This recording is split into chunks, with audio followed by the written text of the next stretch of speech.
चलिए, तो ये रिकॉर्डिंग पे डाल दिया। Very good morning to all of you. और बाइनोमियल थ्योरम में अब जो कमिंग टेस्ट है वो कंप्लीट बाइनोमियल थ्योरम पर आएगा,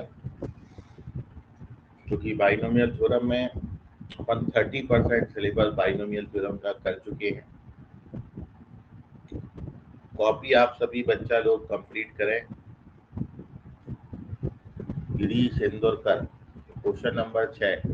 क्या डाउट है बेटा क्वेश्चन नंबर 6 में? गिरीश इंदौरकर क्या नहीं आया? सॉल्यूशन नहीं समझ रहा क्या बेटा उसका?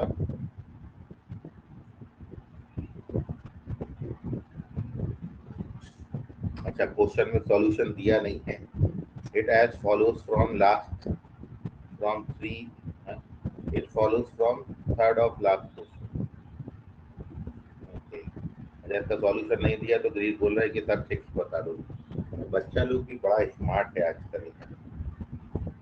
सॉल्यूशन नहीं दिया तो बोले सर 6 बता दो। 6 का सॉल्यूशन दिया नहीं। चलिए मैं देखता हूँ क्वेश्चन पेपर कहाँ है, वो देखना पड़ेगा। Question paper question paper question paper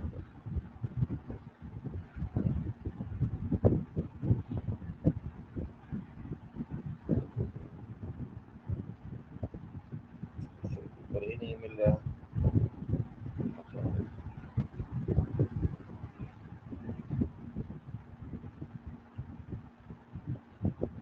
मिल गया सर। नेक्स्ट टेस्ट में फुल पोर्शन नहीं आ रहा है भैया, पता नहीं बेटा, मेरे को फुल पोर्शन का आइडिया नहीं है हमको। ओके, ये क्वेश्चन नंबर 6 पूछा है।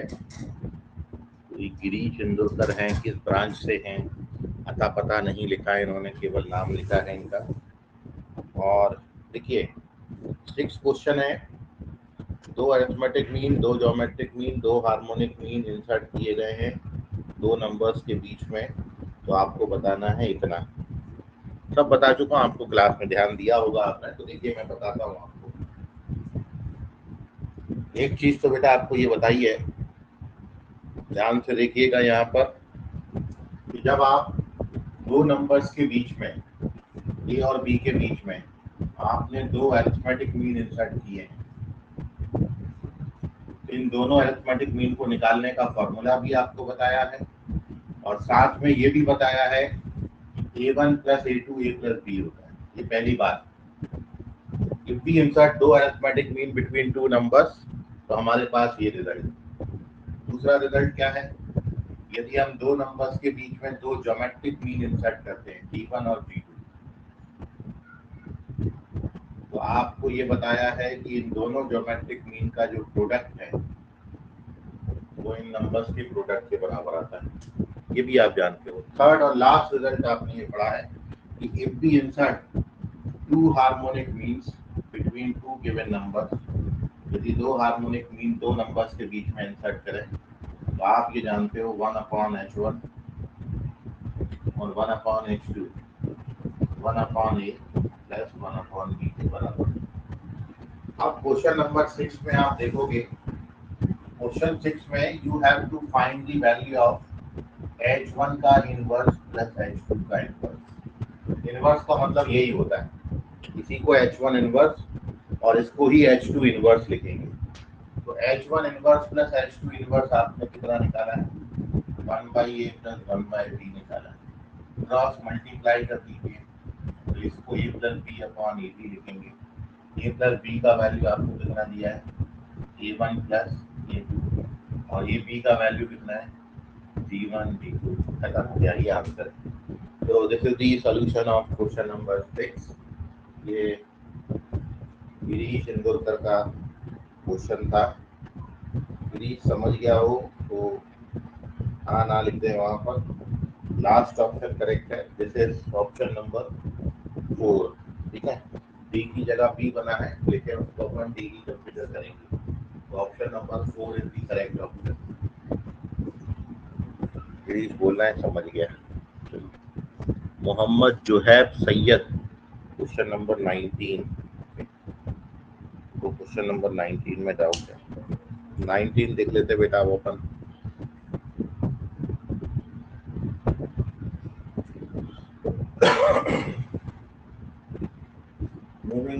क्वेश्चन नंबर 19 का सॉल्यूशन। 19 क्वेश्चन देखा तो पहले आप 19 कहाँ है, आ जाए 19 यस। अच्छा, 3 समीशन लगा हुआ है, उस वजह से दिमाग खराब हो गया होगा। I from 1 to n, J from 1 to I, K from 1 to J और 1। बोले क्या भला है ये। चलो देखो, अच्छा क्वेश्चन है ये भी। तो moving on to solution of question number 19।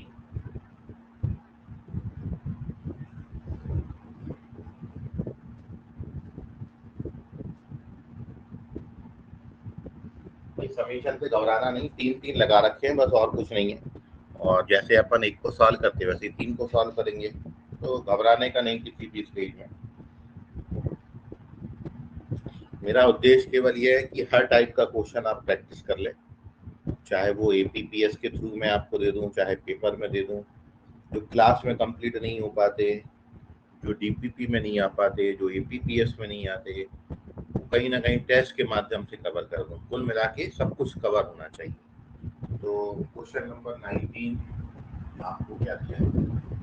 19 question है, summation I from 1 to n, फिर sigma J from 1 to I, और फिर sigma K from 1 to J 1। इसका वैल्यू कितना है? ठीक है, तो अंदर से शुरुआत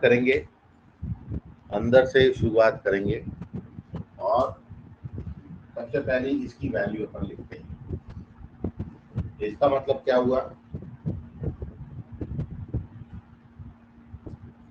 इसका मतलब हुआ कि 1 + 1 + 1 कितने टाइम्स आपको लिखना है? J times. क्योंकि इसका वैल्यू 1 से लेके J तक, 1 से लेके J तक का मतलब हुआ कि हमने 1 1 1 1 कितने टाइम्स ऐड करने हैं? J टाइम्स ऐड करने हैं। इसलिए ये जो समीशन होगा, बाहर वाले 2 समीशन ऐसा रहने दीजिए, I from 1 to n और J from 1 to I, ये सच है। और 1 1 1 जब आप J टाइम्स ऐड करोगे तो ये कितना आ जाएगा? J आ जाएगा। ठीक है, तो ये समीशन की जो वैल्यू है ये J आ जाएगा। अब अगली बात, सेकेंड स्टेप, बाहर जो थर्ड वाला समीशन है, सबसे लास्ट वाला, ये तो ऐसा रहेगा।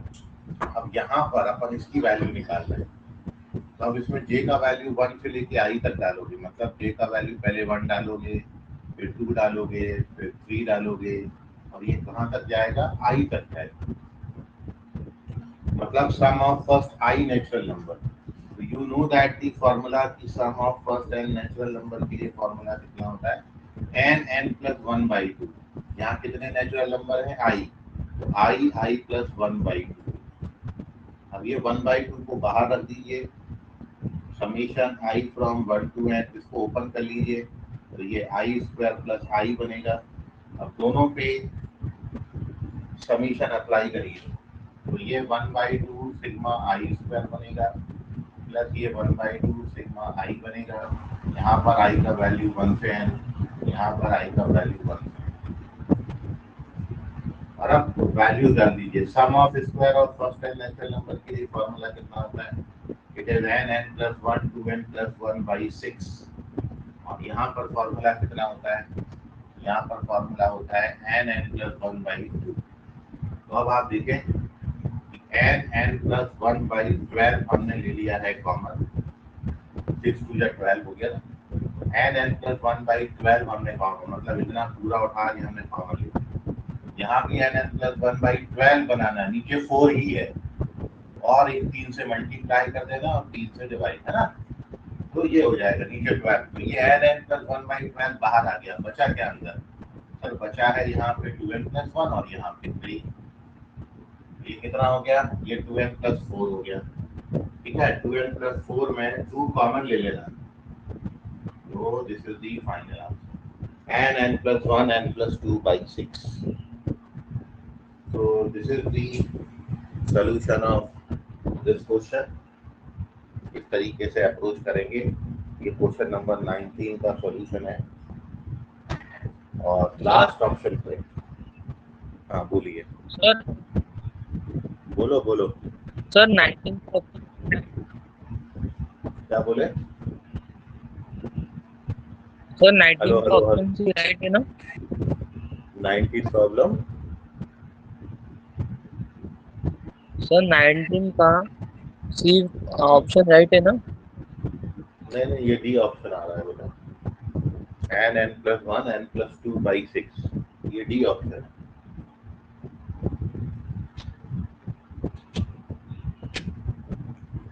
चलिए, और कोई डाउट किसी बच्चे को? तो सॉल्यूशन है आपके पास, आंसर की है आपके पास, एक बार अच्छे से बैठ के चेक कर लो, फिर भी कोई डाउट आता है तो पूछ लेना आप उसको, ठीक है? Yes sir, understand, okay. तो ये हो गया बेटा आपके पेपर डिस्कशन हो गया। और भी किसी बच्चे को आंसर की को लेके कोई डाउट है अभी भी है, या किसी पर्टिकुलर क्वेश्चन के सॉल्यूशन में अभी भी डाउट है तो उसको पूछ लीजिए, नहीं तो हम थ्योरी को आगे बढ़ा रहे हैं। चले आगे। अच्छा, बीच बीच में वो ऐसा थम्स अप बनाते रहने का, ताकि ये पता लगते रहे कि आप लोग यहीं बैठे हैं, कहीं और तो नहीं जा रहे हैं, ठीक है? तो ओके सर, ये है तन्मय चौहान और अनिरुद्ध जैन। ओके, चलिए, सो डन, अपना पेपर डिस्कशन हो गया कंप्लीट, सॉल्यूशन आपके पास है, आप मैच करेंगे, कोई डाउट आएगा तो मेरे को पूछेंगे, ठीक है? और यदि आप वो आंसर की में किसी पर्टिकुलर क्वेश्चन में डाउट है तो मेरे को पर्सनली पूछिए, ठीक है? आज का दिन है आपके पास आंसर की के किसी भी क्वेश्चन को क्लेम करने के लिए, और नहीं तो उसको फाइनल आंसर की कंसीडर करके उसी से पेपर आपका चेक किया जाएगा।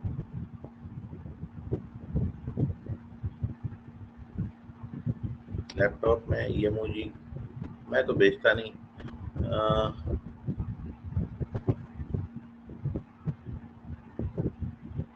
राइट क्लिक पे है विन प्लस आदित्य, ओके, चलिए ठीक है। अभी तुम लोग अपना पर्सनल डिस्कशन बंद करें, हम शुरू कर रहे हैं अपनी क्लास। इसको मैं रब कर देता हूँ और चलो चले मितवा पेज नंबर 1 पर। बाइनोमियल थ्योरम की अगली बात, बाइनोमियल थ्योरम में आपने अभी तक बाइनोमियल थ्योरम का एक्सपेंशन सीखा है कि हम इसकी हेल्प से किसी भी बाइनोमियल एक्सप्रेशन पर कोई भी पावर होगी हम उसका एक्सपेंशन लिख सकते हैं, ठीक है? फिर हमने नंबर ऑफ टर्म्स देखे थे, a plus B power n plus a minus B power n के एक्सपेंशन में,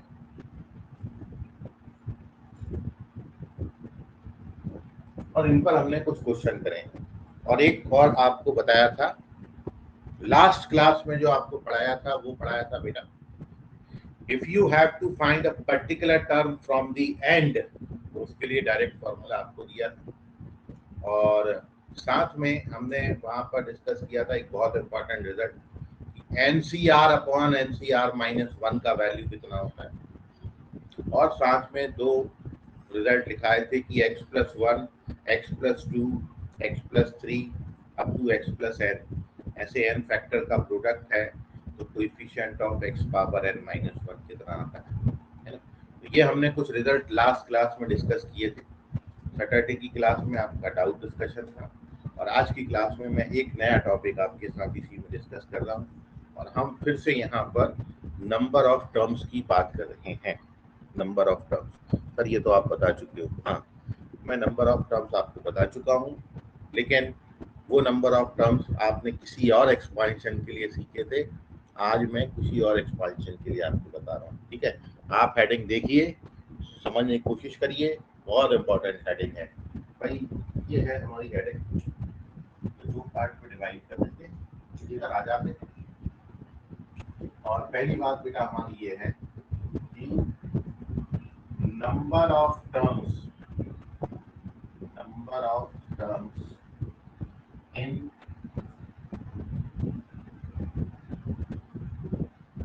binomial expansion of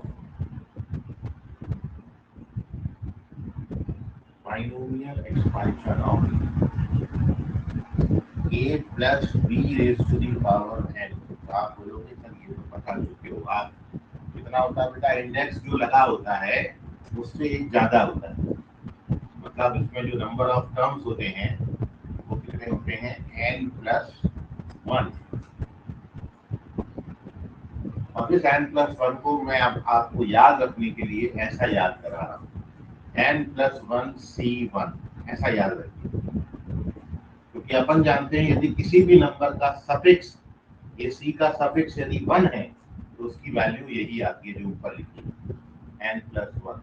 मतलब 10c1 10 होगा, 11c1 11 होगा, 20c1 20 होगा, 100c1 100 होगा, nc1 n होगा, जो भी सफिक्स 1 होगा तो ये वैल्यू, ठीक है। तो n प्लस 1 टर्म्स होते हैं, उसको हमने ऐसा लिखा है। सर ऐसा क्यों लिखा, n प्लस 1 तो बड़ा इजी है याद रखना, इसको और मुश्किल क्यों बना दिया? तो उसका रीजन ये है, अगली जो बात मैं लिख रहा हूं वो उसमें हेल्प करेगी। ये तो कितना था बेटा, इसको क्या बोलते हैं, यदि दो टर्म होंगे तो इसको अपन बोलेंगे बाइनोमियल, लेकिन यदि यहाँ पर 3 आ जाएगा तो अपन उसको क्या बोलेंगे, ट्राइनोमियल। मतलब आप बाइनोमियल की जगह आपको ट्राइनोमियल में नंबर ऑफ टर्म्स लिखने हो। मतलब दूसरी बात मेरी ये है कि if we have to find the number of terms in binomial expansion of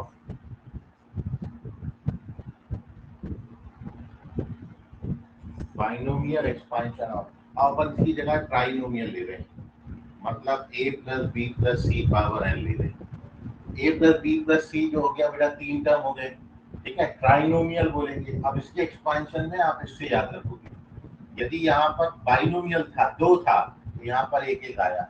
अब यदि यहाँ पे ट्राइनोमियल है 3 है तो यहाँ पर कितना आएगा बेटा, 2 2 आएगा। समझ में आया आप, n प्लस 2c2 ये है नंबर ऑफ टर्म्स। अब n प्लस 2c2 तो कैलकुलेट करना आप जानते हो, जैसे 10c2 कैलकुलेट करते थे, क्या सिखाया था बेटा आपको, 10c2 10 इंटू 9 बटा 1 इंटू 2, बिल्कुल ऐसे ही यहाँ पर करेंगे। If we have to calculate this, इसकी वैल्यू कितनी लिख सकते हो बेटा, n प्लस 2, फिर अगला वाला उससे एक कम और नीचे 1 इंटू 2।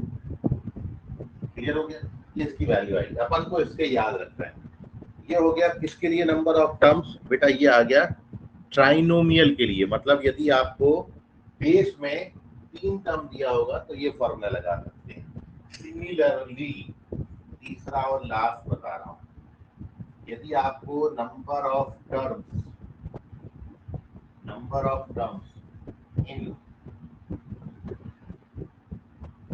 एक्सपांशन ऑफ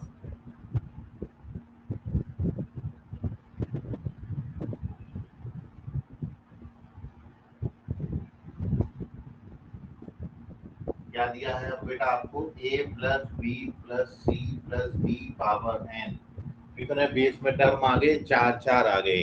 सर इसमें नंबर ऑफ टर्म बताने हैं तो क्या फॉर्मूला, अब इसको क्या बोलेंगे भाई, बाइनोमियल 2, ट्राइनोमियल 3, 3 से ज्यादा आएगा सर, 4 आ गया, 5 आ गया, 6 आ गया। 3 से ज्यादा होंगे तो अपन उसको बोलेंगे मल्टीनोमियल। बाइनोमियल 2, ट्राइनोमियल 3, मल्टीनोमियल 3 से ज्यादा, 4 होंगे, 5 होंगे, 6 होंगे, सबको अपन क्या बोलेंगे, मल्टीनोमियल। तो ये मल्टीनोमियल, और इसमें कितने हैं, 4 हैं, तो इसका फॉर्मूला क्या हो जाएगा बेटा, n प्लस 3c3, समझ गया, n प्लस 3c3। मतलब यदि 4 की जगह यहाँ पर 5 होंगे, यदि 5 होंगे तो n प्लस 4c4 आएगा, 10 होंगे तो n प्लस 9c9 आएगा, 100 होंगे तो n प्लस 99c99 आएगा, एक कम होता है। ठीक है, तो ये हो गया बेटा नंबर ऑफ टर्म्स के लिए फॉर्मूला। ठीक है, तो अब अपन करेंगे इस पर क्वेश्चन भाई बाइनोमियल है तो नंबर ऑफ टर्म्स क्या होते हैं बेटा, n+1 C1। ट्राइनोमियल है तो n+2 C2। मल्टीनोमियल है 4 टर्म है तो n+3 C3 और एक्सेट्रा करके छोड़ देंगे अपन एक्सेट्रा। कोई डाउट है इतनी बात में किसी बच्चे को? आई होप नहीं होना चाहिए, है ना। चलते हैं अपन आगे। सब क्वेश्चन में कैसे यूज करते हैं। क्वेश्चन में डायरेक्ट इतना सा सवाल तो पूछेंगे नहीं, इनडायरेक्टली बहुत कुछ पूछ लेते हैं। अब इनडायरेक्टली कैसे पूछते हैं तो वो मैं आपके सामने क्वेश्चन डिस्कस करता हूँ, ठीक है। तो एक आध क्वेश्चन अपन इस पर ले लेते हैं। कहीं भी कोई समस्या हो आपको तो पूछ लीजिए, किसी भी स्टेज पर मन में नहीं रखना है, मन में रखोगे तो बड़ा पछताओगे।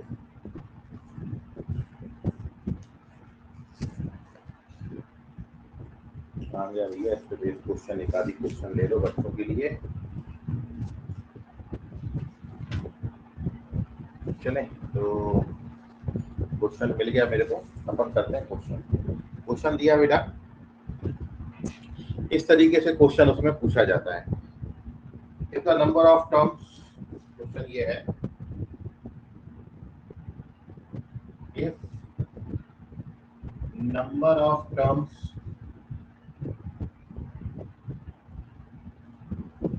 in expansion of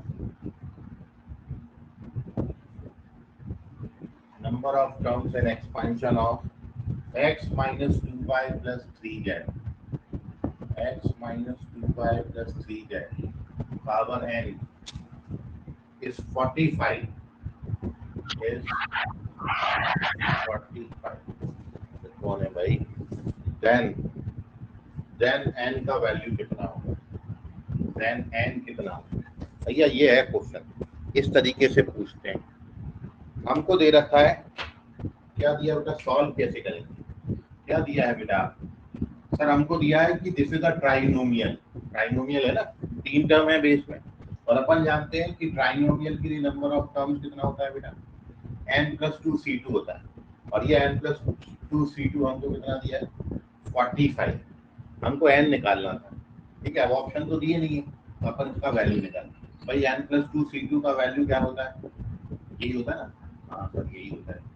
45 टू जा कितना हो जाएगा, 45 टू जा हो जाएगा सर 90, और 90 को अपन लिख सकते हैं 10 × 9, लिख सकते कि नहीं। अब इसको इससे कंपेयर करो तो n+2 बराबर कितना आ गया बेटा, 10। तो n का वैल्यू कितना हो गया, 8। खत्म। ये है जेई का सवाल, n बराबर 8 आ गया। या फिर आप इसको क्वाड्रेटिक बना के सॉल्व कर सकते हो, है ना, कैसे भी कर लो। मैं कंपैरिजन करने में ज्यादा विश्वास रखता हूँ क्योंकि जल्दी जल्दी आंसर दे देता है। भाई क्वाड्रेटिक बना के सॉल्व करोगे तो उसमें समय लगेगा, तो सबसे अच्छा है ना कंपैरिजन मार दो, ठीक है। n+2 को 10 से कंपेयर कर दो या n+1 को 9 से कंपेयर कर दो, दोनों से n का वैल्यू 8 ही आएगा। तो the solution of this question is this and the answer of this question is 8। Number of term पूछे थे, नोट कर लीजिए, this is our first page. कोई डाउट होगा, लेफ्ट हैंड साइड में थ्योरी दिया है, राइट हैंड साइड में उसका बेसिक क्वेश्चन बताया है। और अब आपको यदि इस क्वेश्चन में कोई डाउट है, कहीं पर नहीं समझा है तो पूछिए। अगला क्वेश्चन अपन इसी पर एक और क्वेश्चन लेते हैं, फिर चलेंगे आगे। चले तो moving on to page number 2। Screen black है, मैं एग्जिट करके वापस आ रहा हूँ। हाँ, second page. Sir second step नहीं समझा, ओके, संकेत इस कलम में बोला। सेकंड स्टेप बेटा, जैसे अपन 10 से 2 का वैल्यू निकालते थे, क्या होता है 10 से 2 का, 10 लिखते हैं, फिर एक कम करते हैं और नीचे 2 × 1। तो यदि हम 10 की जगह पर n लिख रहे हैं तो 10 की जगह यहाँ भी n लिख देना, उससे एक कम क्या लिखोगे, n-1, नीचे 2 × 1, ये ठीक है। अब हमारा n की जगह पर n+2 था तो यहाँ पर n+2 आएगा, यहाँ पर n+2 - 1 मतलब n+1 हो जाएगा। जो नंबर है, मान लो ये सर ये 10 है तो उससे कम क्या होगा, 9/2। ओके, समझ गया बोल रहे हैं। चलते हैं पेज नंबर 2 पर।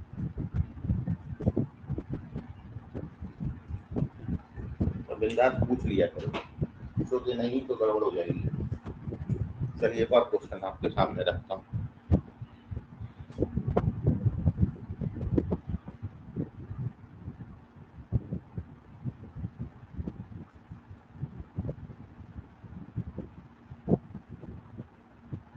Sir, please don't draw the right side.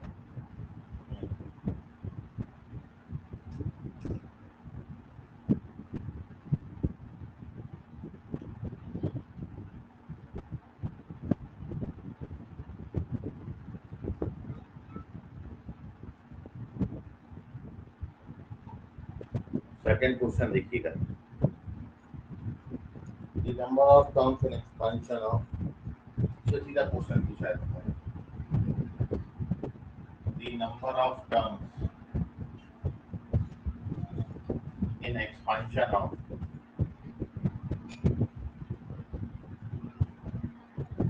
The number of terms in the expansion of x plus 3y का square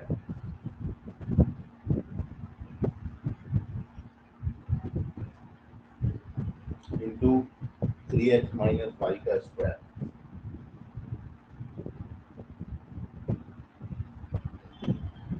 whole power 3, x plus 3y का स्क्वायर 3x माइनस y का स्क्वायर होल पावर।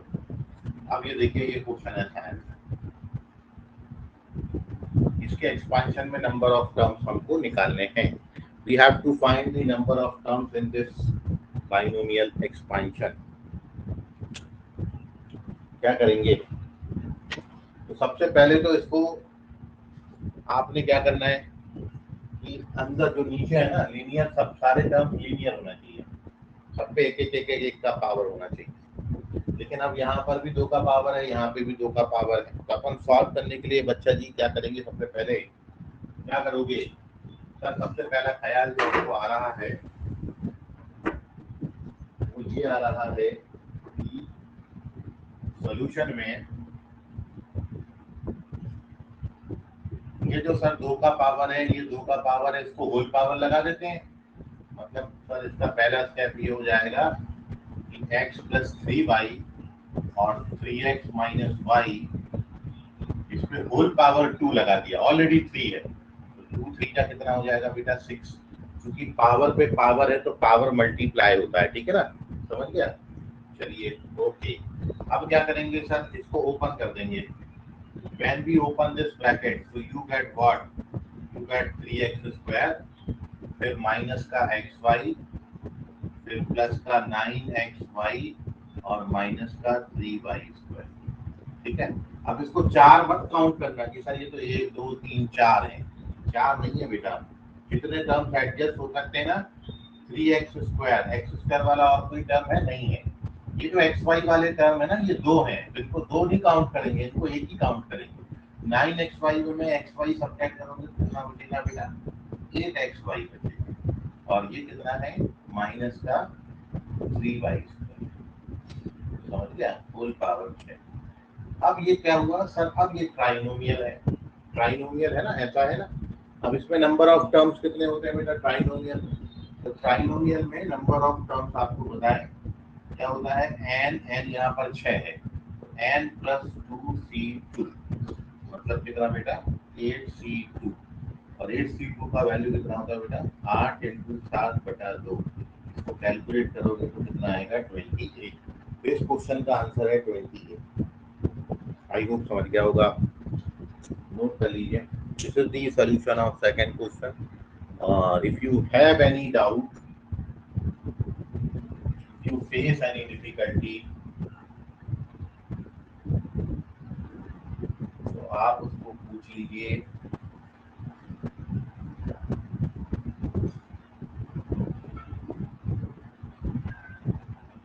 अरे क्षितिज ओझा है क्या यहाँ पर बैठे हुए?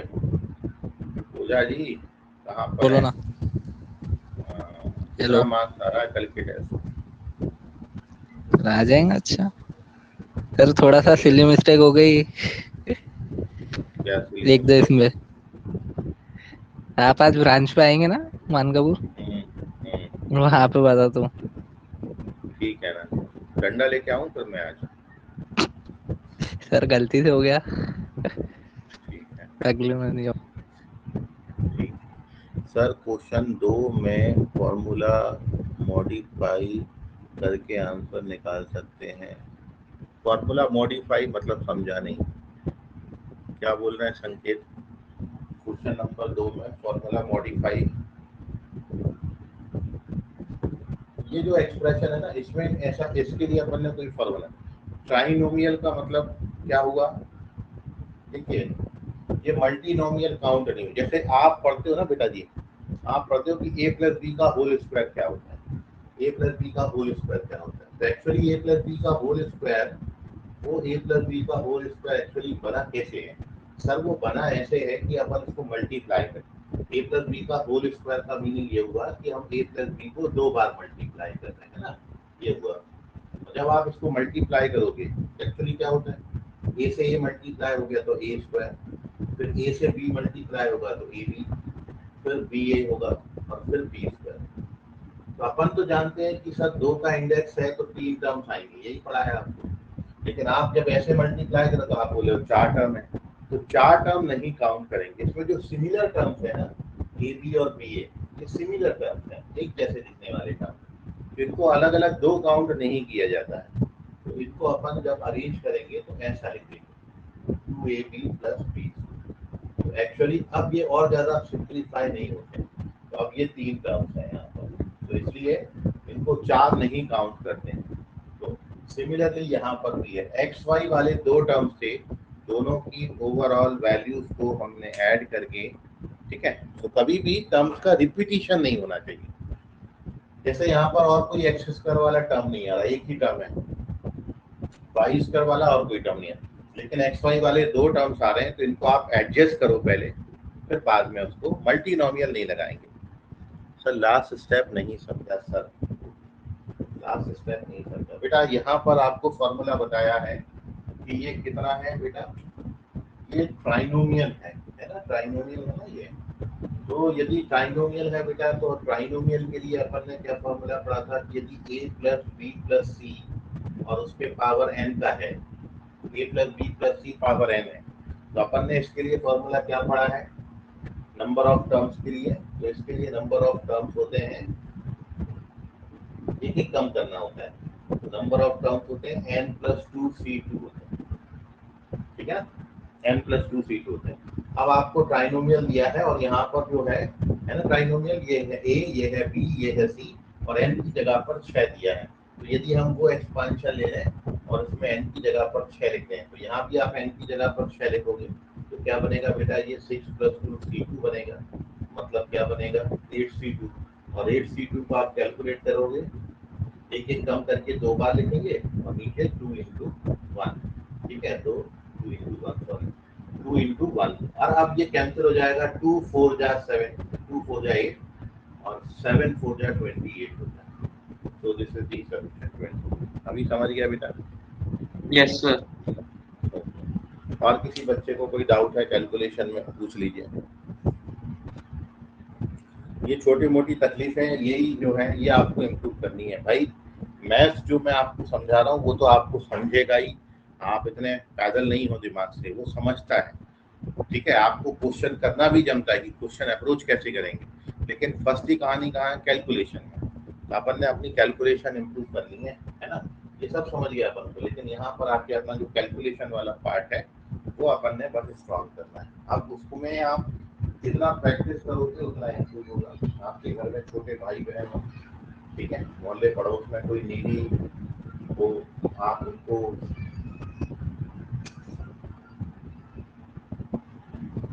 आधे 1 घंटे की क्लास उनका डेली फिक्स कर दीजिए, ठीक है।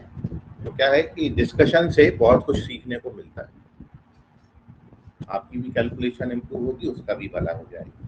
नीडी जो हो, बहुत ज्यादा नीडी जो हो, आप उसके लिए थोड़ी सी हेल्प कर सकते हैं, उससे आपका भी भला होगा। चलते हैं, पेज नंबर 3 पर आओ, अपन चलते हैं, उसको ऐसे ही रहते हैं। ये थी बेटा हमारी नंबर ऑफ टर्म्स की कहानी, है ना। अब मेरे को बाइनोमियल दिया हो, ट्राइनोमियल दिया हो, मल्टीनोमियल दिया हो, बेस में कितने ही टर्म दिए हो, हम उसके नंबर ऑफ टर्म्स बता सकते हैं। We are capable to write number of terms for binomial expansion, trinomial expansion, multinomial expansion etcetera, ठीक है। और अब एक और बहुत इंपॉर्टेंट बात, अब मैं बात कर रहा हूँ किसी एक्सपेंशन में मिडिल टर्म, बाइनोमियल एक्सपेंशन में मिडिल टर्म की मैं बात कर रहा हूँ।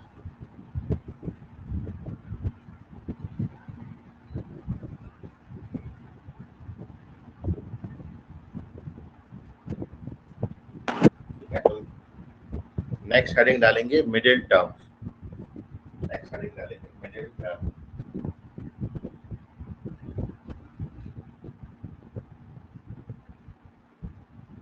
और दो केस है बेटा यहाँ,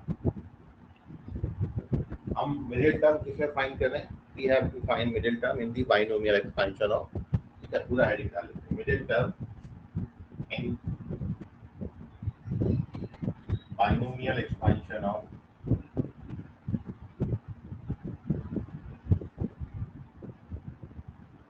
बाइनोमियल एक्सपेंशन ऑफ,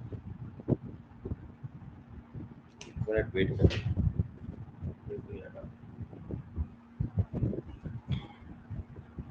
अब डालते हैं बड़ी सी हेडिंग, बढ़िया। नेक्स्ट हेडिंग है middle term in binomial expansion of a plus b raised to the power, ठीक है। अब a plus b power n ये हमारे पास कोई बाइनोमियल एक्सपेंशन है, इसमें मिडिल टर्म हम निकाल। तो बेटा जी middle term depending upon to this index, ये इंडेक्स पे मिडिल टर्म डिपेंड करेगा, क्योंकि इंडेक्स हमको कोई नेचुरल नंबर देंगे। अब नेचुरल नंबर दो टाइप का होता है, either it is even natural number और ऑड नेचुरल नंबर। मतलब मेरे को पावर में या तो कोई इवन पावर दी होगी या फिर कोई ऑड पावर दी होगी। तो मैं यहाँ पर दो केस बना रहा हूँ। Case number first, case first हमारा क्या है बेटा जी? केस फर्स्ट हमारा ये है कि जब हमारा इंडेक्स इवन होगा, व्हेन n इज इवन, जब इंडेक्स इवन होगा, जब इंडेक्स इवन होगा तो क्या होगा? when n is index when n is even, when n is even, so there exists only one middle term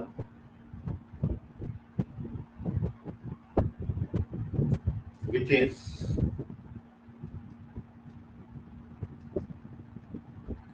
n by 2 plus 1 term, and जिसका value nc n by 2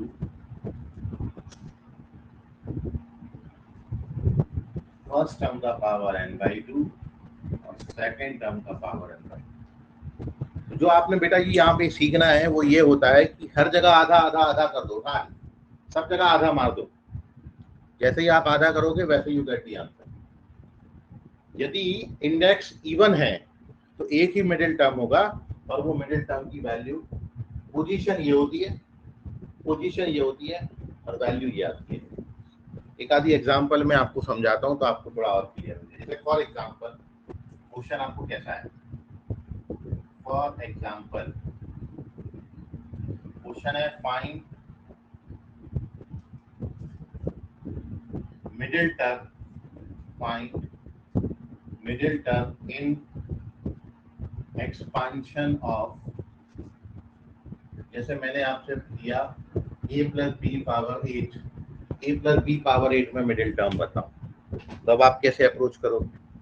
a plus b power 8 में middle term क्या होगा बेटा? कैसे solve करेंगे? आपको अभी सिखाया कि जो बेटा मिडिल टर्म होगा, क्योंकि इंडेक्स इवन है, इंडेक्स इवन है ना, एक ही मिडिल टर्म होगा और वो मिडिल टर्म की वैल्यू क्या होती है? ये होती है, क्या होती है? 10 n by 2। n कितना है बेटा हमारे पास? 8, 8/2 मतलब, ये तो आप भी जानते हो, यदि इंडेक्स 8 का है तो कितने टर्म्स आएंगे? 9 टर्म्स आएंगे। और यदि 9 टर्म्स मैंने आपको दिए हैं तो मिडिल टर्म एक ही होता है ना। 1 2 3 4 5 6 7 8 9, 9 बच्चे लाइन से खड़े हैं, मैं बोलूं आपसे बीच वाला कौन सा होगा, तो आप बोलोगे बीच वाला सर 5वां टर्म होगा। एकदम बीच में कौन सा आएगा? 5 आएगा ना। 4 इधर छोड़ोगे, 4 इधर छोड़ोगे, बीच में क्या बचा? 5वां टर्म, वो होगा मिडिल टर्म। तो यदि इंडेक्स 8 का है, 9 टर्म आएंगे, मिडिल वाला कौन सा आएगा? सर मिडिल वाला आएगा। तो आप तो ऐसे या तो काउंटिंग करके निकाल लेना। यदि फॉर्मूला ये वाला नहीं पता है, ठीक है, ये तो आपको ध्यान में होना ही चाहिए। वैसे कैसे मिडिल टर्म निकालते हैं? यदि नंबर ऑफ टर्म्स ऑड हैं, जैसे मैं आपसे पूछूं 11 बच्चे खड़े हुए हैं, एक लाइन में 11 बच्चे खड़े हुए हैं, तो आपको बताना है कि मिडिल टर्म क्या होगा। तो आप क्या करोगे? छठा टर्म है सर, छठा टर्म है, 11 में 1 ऐड करेंगे, 12/2 क्या हो जाएगा? 6। यदि मैं बोलूँ 15 बच्चे हैं तो 15 1 16/2 8। यदि मैं बोलूँ 99 स्टूडेंट्स खड़ा हुआ है तो 99 + 1 100/2 50। ठीक है, तो एक ऐड करके 2 से डिवाइड कर देना है। तो ऐसे यदि इंडेक्स 8 का है तो नंबर ऑफ टर्म्स 9 आएंगे, और यदि 9 टर्म में मिडिल टर्म आपको फाइंड करनी है तो 9 टर्म में मिडिल टर्म फाइंड करने का तरीका क्या होता है, 9 + 1/2 मतलब 5वां टर्म मिडिल टर्म होगा। तो ये आ गया 5वां टर्म मिडिल टर्म, T4 + 1 ये होगा मिडिल टर्म। तो मैंने उसके लिए डायरेक्ट फॉर्मूला बता दिया बेटा आपको। यदि 8 का इंडेक्स है तो कुछ नहीं करो, 8 का आधा करो और 1 ऐड कर दो, ये आ गया मिडिल टर्म। अब फिफ्थ टर्म तो कैलकुलेट करना आप जानते ही हो क्या होता है बेटा। फिफ्थ टर्म कैलकुलेशन का फॉर्मूला क्या होता है, NCR। n कितना है 8, 8C4 फर्स्ट टर्म पे पावर इन दोनों को सब्ट्रैक्ट करेंगे और सेकंड टर्म पे पावर। तो आपको यही पता था हर जगह आधा हो जाता है। यदि इंडेक्स कभी भी इवन आएगा ना तो हर जगह आधा आधा आधा आधा मार दो। देखो ये 8 का आधा 4 हो गया, फर्स्ट टर्म पे 4 हो गया, सेकंड टर्म पे 4 हो गया, इधर भी हर जगह आधा मानना है। तो हर जगह आधा मानना नहीं समझा। एक आध क्वेश्चन और बताओ। देखो एक क्वेश्चन और देखो, जैसे मैंने क्वेश्चन आपको दिया, find middle term in expansion of, find middle term in expansion of. जैसे अब मैंने दे दिया a + b पावर 12, मान लो a + b power 12, a + b power 12, तो आपका आंसर क्या होगा? सॉल्यूशन सर मिडिल टर्म का फॉर्मूला हमारे पास आपने सिखाया कि इसका आधा करो और एक ऐड करो। 7वां टर्म मिडिल टर्म होगा सर, आधा करो और एक ऐड करो। और सर इसकी वैल्यू कितनी आती है? तो हर जगह आधा करना है। 12 का आधा 6, फर्स्ट टर्म पे 6 की पावर, सेकंड टर्म पे 6 की पावर, खत्म। हर जगह आधा आधा आधा कर दीजिए and you get the middle term. हो गया डन। आप बोलो बेटा। चलिए, so this is the formula for calculating middle term when n is even. जब n इवन होगा बेटा, फार्मूला ये देखो, यदि फार्मूला लिखने जाओगे तो थोड़ा सा वो लेंथी दिखता है। a है, b है, n/2 है, nc n/2 है ना, तो ये बहुत लेंथी दिखता है। लेकिन जब अपन इसको क्वेश्चन में अप्रोच करेंगे तो बड़े इजी हो जाएंगे, है ना। तो बस इसको इतना ही लिखना पड़ता है, ऑप्शन से मैच करना होता है। इतना आप स्क्रीनशॉट लीजिए। अब मैं दूसरी बात करूंगा जब इंडेक्स आपका ऑड होगा। इतनी बात में आपको कोई डाउट है तो पूछिए।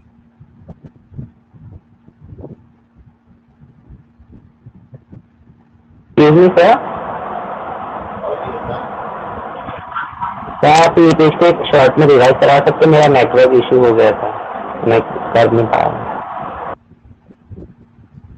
देखिए यहाँ पर आपको बताया है, हम फाइंड कर रहे हैं बेटा middle term. Middle term in binomial expansion of a + b power n। Middle term totally depending upon this index. Index या तो इवन होगा या ऑड होगा। तो मैं पहला केस बनाया हूँ जब इंडेक्स हमारा इवन होगा। जब इवन इंडेक्स होता है तो एक ही मिडिल टर्म होता है। ये लिखा है there exist only one middle term, एक ही मिडिल टर्म होगा। और वो मिडिल टर्म की वैल्यू का फॉर्मूला क्या है, ये फॉर्मूला ये आपको लर्न करना है। ठीक है, जो भी इंडेक्स दिया है, n दिया है ना यहाँ पर, तो n/2 + 1, और ये आप tr+1 जो टर्म होता है ना, tr+1, उसको कैलकुलेट करने का फॉर्मूला क्या होता है, NCR, फर्स्ट टर्म पे पावर n-r, सेकंड टर्म पे n-r। तो ये मैंने बच्चों को भी याद कराया कि भाई डायरेक्टली आप इसको याद करना तो हर जगह आधा कर दिया करो। जब भी इंडेक्स आए इवन तो हर जगह आधा करके बोल देना। जैसे मैं बोलूँ a + b पावर 100 पर, a + b पावर 100 का मिडिल टर्म क्या होगा, तो आप बोलोगे सर वो होगा 100C50, 100C50, फर्स्ट टर्म पे पावर 50, सेकंड टर्म पे पावर 50 और खत्म। हर जगह आधा कर देना, बस और कुछ नहीं करना। जैसे यहाँ पर है a + b पावर 8 है, तो मैंने क्या लिखा है 8C4, फर्स्ट टर्म पे पावर 4, सेकंड टर्म पे पावर 4। यदि 12 है तो 12C6, a power 6 b power, हर जगह आधा, खत्म। ठीक है, तो अब चलते हैं पेज नंबर 4 पर।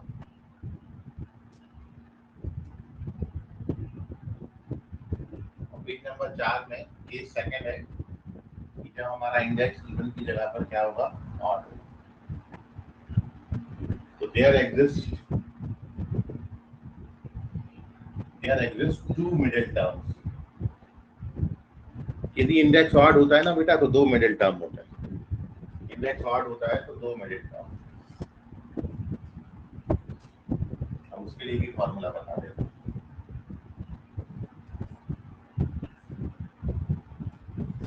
इंडेक्स ऑड है तो दो मिडिल टर्म होते हैं, कौन कौन से? which are, there exist two middle terms which are, पहला वाला मिडिल टर्म होता है बेटा n minus 1/2 plus 1 एंड दूसरा वाला मिडिल टर्म होता है n plus 1/2 plus, ये है दो मिडिल टर्म। ठीक है, मैं इसको प्रैक्टिकली करके बताता हूँ। जैसे कैसे भाई, जब ये आप n के लिए लिख रहे हो तो थोड़ा सा मुश्किल दिखता है, लेकिन जब आप इसको क्वेश्चन में करोगे ना तो क्वेश्चन बड़ा इजी दिखेगा आपको। ठीक है, मैं आपको अपनी बात को वेरीफाई भी करता हूँ। जैसे मैंने आपसे पूछा इस पर बेस्ड क्वेश्चन कि find middle term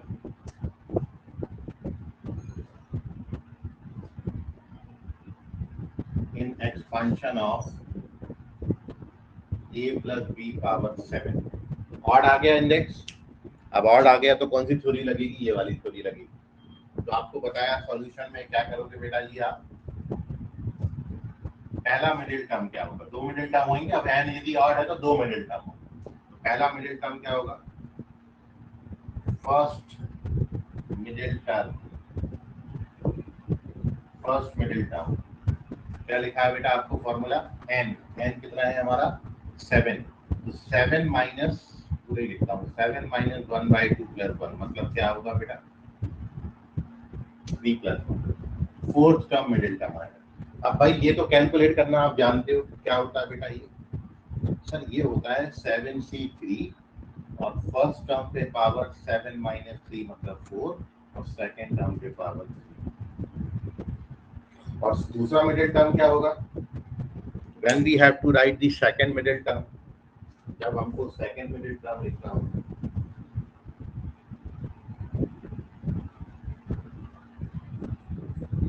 second middle term,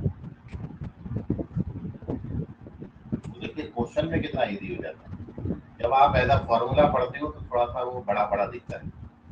अब यहाँ पर सेकेंड मिडिल टर्म ये वाला फॉर्मूला n की जगह पर दिखता है 7 प्लस 1/2 मतलब कितना आ गया? 8/2 मतलब 4 प्लस 1 फिफ्थ टर्म। और फिफ्थ टर्म का फॉर्मूला क्या होता है? 7c4 फर्स्ट टर्म पे पावर 3 सेकेंड टर्म पे पावर 4। ठीक है, तो ये आएंगे दो मिडिल टर्म। तो अब आपको इंडेक्स पे डिपेंड करेगा सब कुछ कि इंडेक्स इवन है कि ऑड है। यदि इवन है तब तो फिर मिडिल टर्म क्या होती है बेटा? nc(n/2), a power n/2 b power n/2। और यदि इंडेक्स ऑड है तो दो मिडिल टर्म होते हैं, एक ये होता है और एक ये होता है। मैंने इसको कैलकुलेशन करके बताया। अब यहाँ पर आप कुछ बातें ऑब्जर्व कर रहे हो। ठीक है, देखिए जब एक मिडिल टर्म होता है तो सब जगह आधा आधा होता है, ये मैंने आपको बताया। दूसरी बात जो आप यहाँ पर ऑब्जर्व करोगे, दूसरी बात जो आप यहाँ पर ऑब्जर्व करोगे, ध्यान से सुनिए, दूसरी बात जब आप यहाँ पर ऑब्जर्व करोगे वो ये है बेटा जी कि यदि दो मिडिल टर्म है, यदि दो मिडिल टर्म है तो फर्स्ट ऑब्जर्वेशन ये है कि उनके दोनों के बाइनोमियल कोएफिशिएंट बिल्कुल बराबर बराबर आते हैं। आप जानते हो ना 7c3 का वैल्यू 7c4 के बराबर होता है कि नहीं होता है? 7c3 का वैल्यू 7c4 के बराबर होगा, क्योंकि इसके एक्सपेंशन में कितने टर्म्स आएंगे? 8 टर्म आएंगे, 8 टर्म आएंगे ना। और अब वो 8 टर्म के कोएफिशिएंट क्या होंगे? यदि आप इनके कोएफिशिएंट लिखोगे तो कोएफिशिएंट्स कैसे बनेंगे 8 टर्म के? 7c0, 7c1, 7c2, 7c3, 7c4, 7c5, 7c6, 7c7, कितने टर्म्स हैं? 8 टर्म्स हैं। अब आपने ये बोला है तो प्रॉपर्टी बताइए कि फर्स्ट और लास्ट का बाइनोमियल कोएफिशिएंट बराबर, सेकंड लास्ट का बराबर, थर्ड लास्ट का बराबर।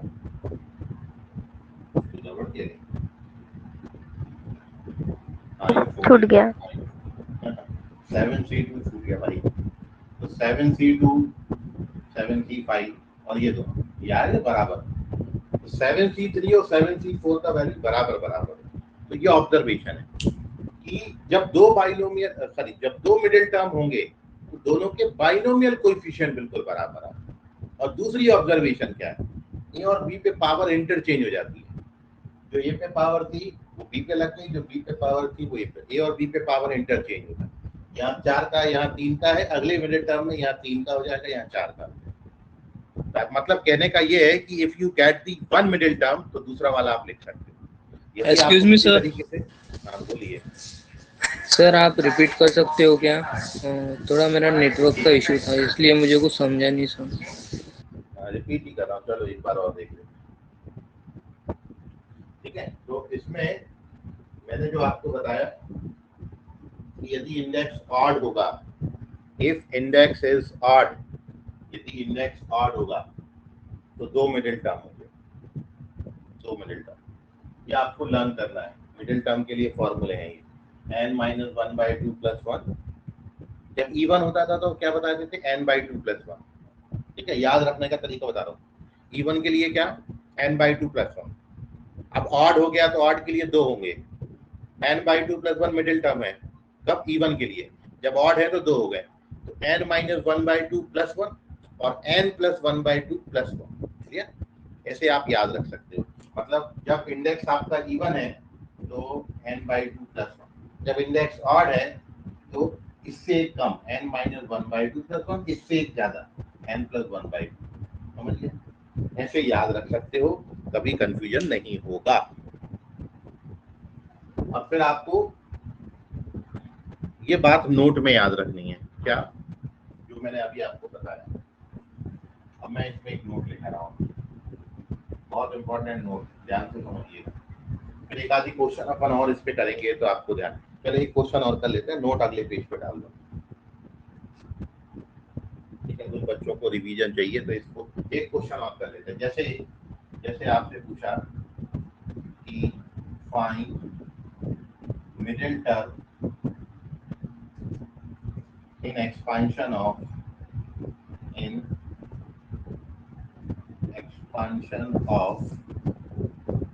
a plus b power 9। भैया ऑड इंडेक्स है, ऑड इंडेक्स है ना, तो मिडिल टर्म क्या आएंगे, दो आएंगे। फर्स्ट मिडिल टर्म क्या हो जाएगा, फर्स्ट मिडिल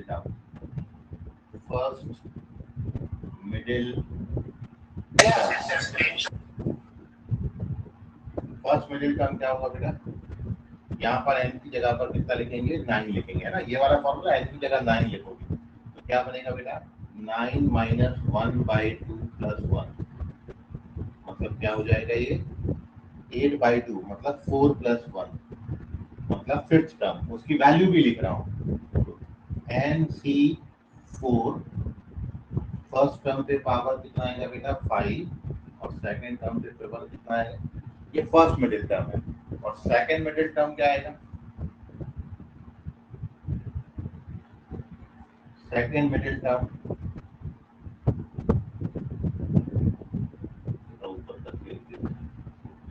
क्या था यहाँ पर, 9 - 1/2 + 1, और ये वाला देखा। अगला वाला क्या बनेगा, 9 + 1/2। नेक्स्ट टर्म क्या आएगी बेटा, 9 + 1/2। क्या लिखेंगे उसको, 9 + 1/2 + 1, मतलब ये 5 + 1, मतलब ये 9C5। फर्स्ट टर्म पे पावर 4 और सेकंड टर्म पे पावर 5। इतना, ठीक है। तो अब इसको नोट कर लीजिए, दो क्वेश्चन बता दिए सर अब समझ गया सर।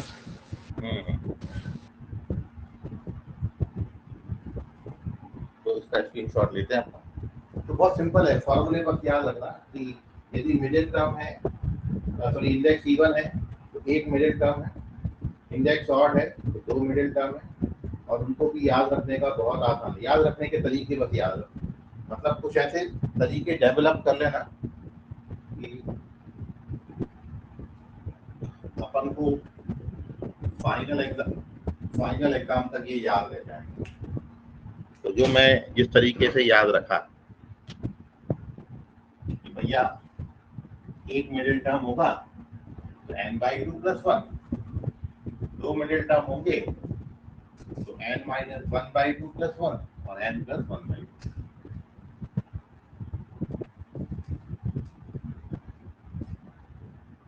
तो ओवरऑल सब कुछ डिपेंडिंग अपॉन द इंडेक्स। ठीक है, जो अपन को याद रखना है वो क्या याद रखना है बेटा, हमेशा सब जगह +1 तो होगा, n/2 + 1, n से एक ज्यादा, n + 1/2 + 1, n से एक कम, n - 1/2 + 1। ठीक है, ये है मिडिल टर्म। अब ये किसके लिए बेटा, ये तब है जब इंडेक्स हमारा कैसा होगा, इवन। और जब इंडेक्स हमारा ऑड होगा तो ऐसा, ऐसे याद रखना, कभी भूलोगे ही नहीं भाई, बहुत सिंपल है। हर जगह +1 +1 +1 तो है ही, बीच में n/2 है, यहाँ n + 1/2 है और यहाँ n - 1/2। तो जब ऑड इंडेक्स आएगा तो दो मिडिल टर्म होंगे, वो इससे कैलकुलेट कर लेना। जब इवन इंडेक्स आएगा तब ये फॉर्मूला लगा, क्लियर है। तो ये अपन टर्म की वैल्यू लिखे हैं, तो इसके ऊपर अपन t लिख सकते हैं, मतलब ये ऐसा है, टर्म ऑफ दिस, ये टर्म ये वाला और ये टर्म, क्लियर होगी बात है। ये है मिडिल टर्म, आप इससे याद रखते, कभी कंफ्यूजन ही नहीं होगा। अब आपको इवन है ऑड है उसके अकॉर्डिंग फॉर्मूला यूज होता है। हाँ, अब मैं आपको बता रहा था बेटा, जो दो नोट मैंने आपको ऑब्जर्वेशन बताए थे वो ऑब्जर्वेशन समझो आप यहाँ पर। ठीक है, ये ऑब्जर्वेशन है, इनको अपन एज अ नोट लिख रहे हैं। और पहली बात आपको जो बताई, और वो ये बताई बेटा, यदि दो मिडिल टर्म होंगे, if there exist two middle terms, then their binomial coefficients are equal. Then their binomial coefficients are equal. ठीक है, ये पहली बात है, तो उनके बाइनोमियल कोएफिशिएंट एकदम बराबर बराबर आते हैं। और दूसरी बात क्या है बेटा, दूसरी बात ये है कि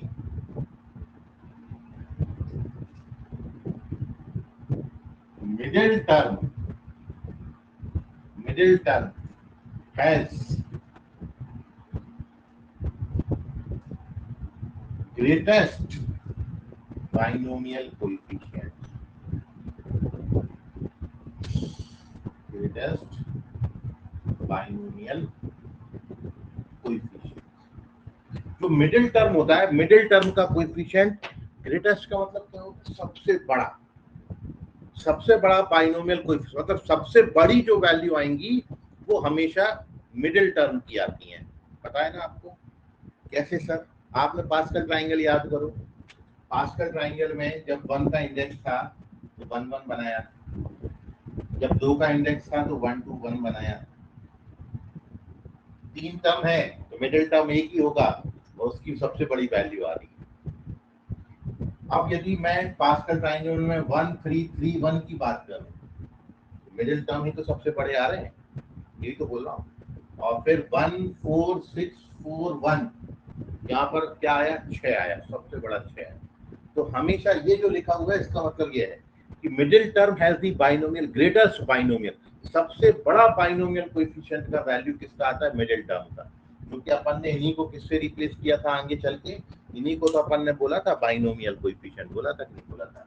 क्योंकि इसको अपन ने क्या लिख दिए थे, 1C0, इसको क्या लिखे थे 1C1, फिर ये क्या था बेटा 2C0 2C1 2C, यदि 3 का इंडेक्स है तो क्या था 3C0 3C1 3C2 3C, और लास्ट में यदि 4 का इंडेक्स था तो 4C1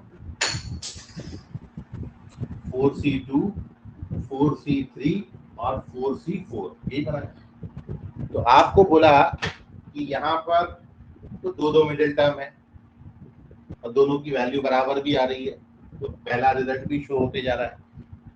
यदि ये वाला है तो मिडिल टर्म है ग्रेटेस्ट बाइनोमियल कोएफिशिएंट, यहाँ पर इनका बाइनोमियल कोएफिशिएंट सबसे ज्यादा है, यहाँ पर इनका बाइनोमियल कोएफिशिएंट सबसे ज्यादा है। क्लियर हो गया बात? तो दो चीजें आपने ऑब्जर्व करी, middle term has the greatest binomial coefficient, and second thing, if there exist two middle terms, then their binomial coefficients are equal. दो middle term होंगे तो दोनों की वैल्यू बराबर होंगी और यही वैल्यू सबसे बड़ी भी होगी। ये आपको लिखाया, ठीक है, इसको नोट कर लीजिए। कोई डाउट अभी इसके मन में हो, किसी के मन में हो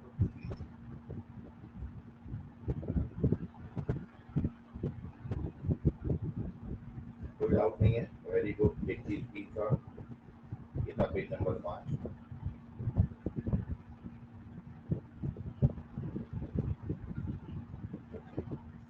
ठीक है, तो इतना आप कर लीजिए, बाकी अपन बेटा करेंगे कल की क्लास में। ठीक है, और एक बार रिवाइज कर लीजिए, तो कोई डाउट होगा तो उसको निकाल लीजिएगा, बाकी अपन कल की क्लास में करेंगे। तब तक के लिए गुड नाइट, बाय, शब्बा खैर, शुभ रात्रि all of you, bye everyone. Okay बेटा, bye bye everyone, bye bye. Tapesh Meshram Dhananjay, bye बेटा।